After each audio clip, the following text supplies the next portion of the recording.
On va dédier notre halakha ce matin à Meir Ben Moshe dans les Shloshim.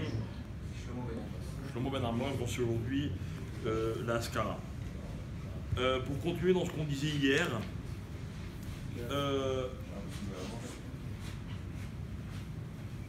on a parlé de l'heure à laquelle on pouvait commencer à faire un vite. Maintenant, la question c'est jusqu'où on peut aller. D'accord, quelle est l'heure maximale pour faire la prière de l'Arvit et évidemment pour faire le schéma. Alors, tout le monde connaît la première Mishnah du Chasse, dans laquelle il est marqué que les Chachamim disent Ad Chatzot. D'accord? Comme ça, dit les Chachamim, ils sont possibles. Alors la halakha, elle est toujours comme les Chachamim. Donc les Maaseh, concrètement, normalement le schéma, on doit le faire avant le vrai minuit. D'accord? Ça veut dire en ce moment c'est 1h moins quart à peu près du matin. Il faut avoir fait le schéma avant. Donc, pareil pour la tefila de Harvit. Maintenant, comme il y a marqué dans la Torah Ouf Shorbecha, Ouf Kumecha, là-bas la Mishnah d'ailleurs elle explique, elle dit non mais tout ça c'est pour la Riket Adamina Avera, c'est pour empêcher qu'un homme il se laisse aller en disant je vais faire la Chatzot, j'ai toute la nuit et du coup il oublie. Mais si on a le droit, d'accord, de faire et le schéma et Harvit jusqu'au matin. D'accord? Jusqu'au matin. Alors la question c'est, qu'est-ce que c'est le matin?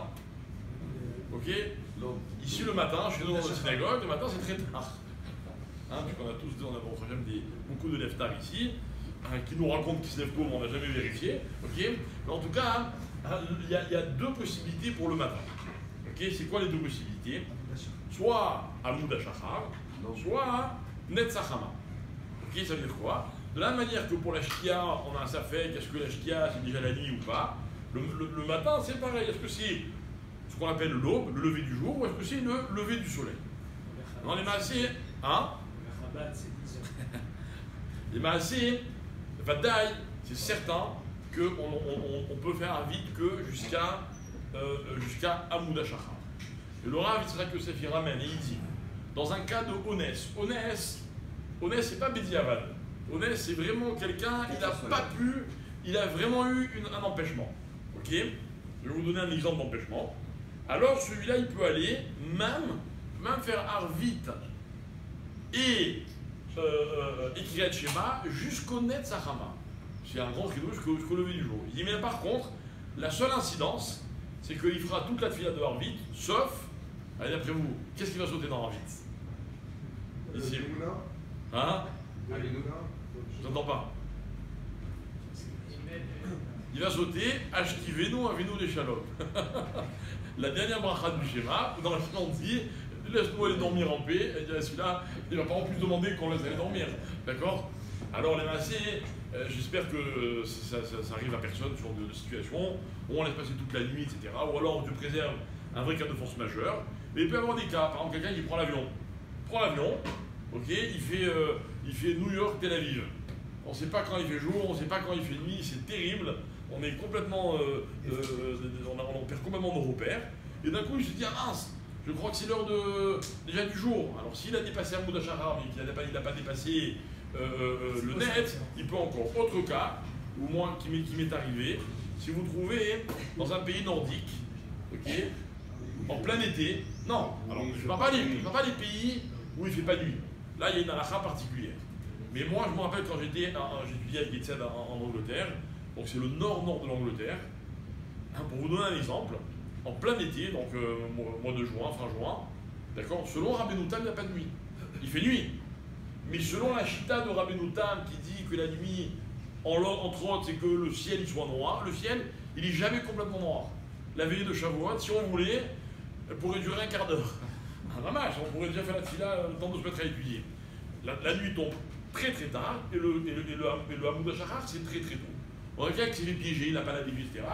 C'est un cas de Onès peut-être, donc lui il pourrait faire la tefila jusqu'au Netz, jusqu'au lever du soleil. Par contre, comme on l'a dit hier, dans le sens de shkia ou de plaque, pour ceux qui sont avec nous, dans ces cas-là, il ne pourra pas faire shacharit avant le Netz. Parce que sinon c'est tarté des satrés, c'est une contradiction entre est-ce que genre ça décidé si c'est jour ou c'est nuit, tu peux une chose qui est sûre, c'est que tu ne peux pas dire que c'est le jour et c'est la nuit. Alors, on a expliqué que quelqu'un qui a déjà fait Arvit, est-ce qu'il peut compléter Minyan pour Mincha? Vous vous rappelez, on a expliqué que oui. Est-ce qu'il peut répondre au Kaddish, à la Kedusha? Évidemment que oui. Maintenant, la question, c'est la suivante.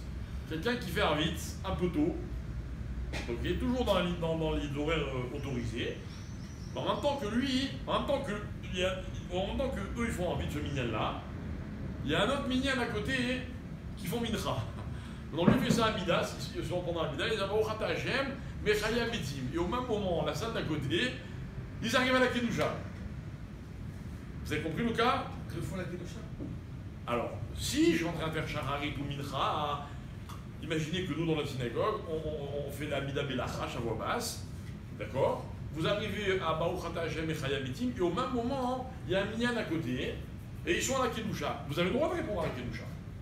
D'accord? Même si ce n'est pas votre minyan. Mais seulement à Shacharit et à Mincha. Pourquoi?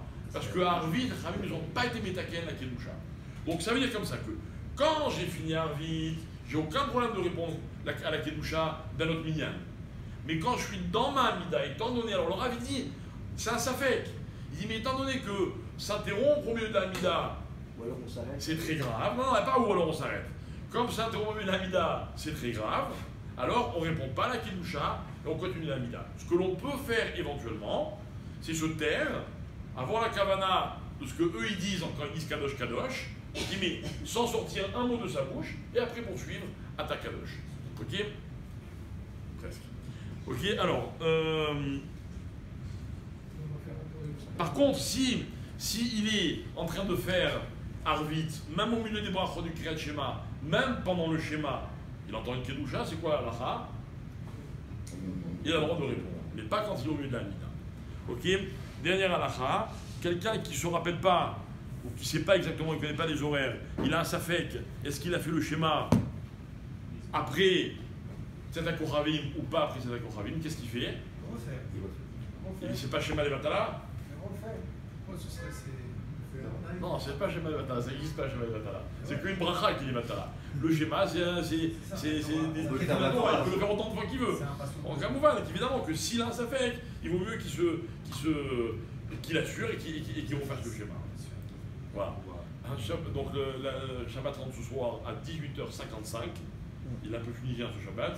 Ok. Et Mincha à 19h15. Demain matin, ne ratez pas un grand rendez-vous. Il y aura ici, Bezat Hashem, une brique Mila à la fin de la fila. Si Dieu veut. Voilà, c'est la famille.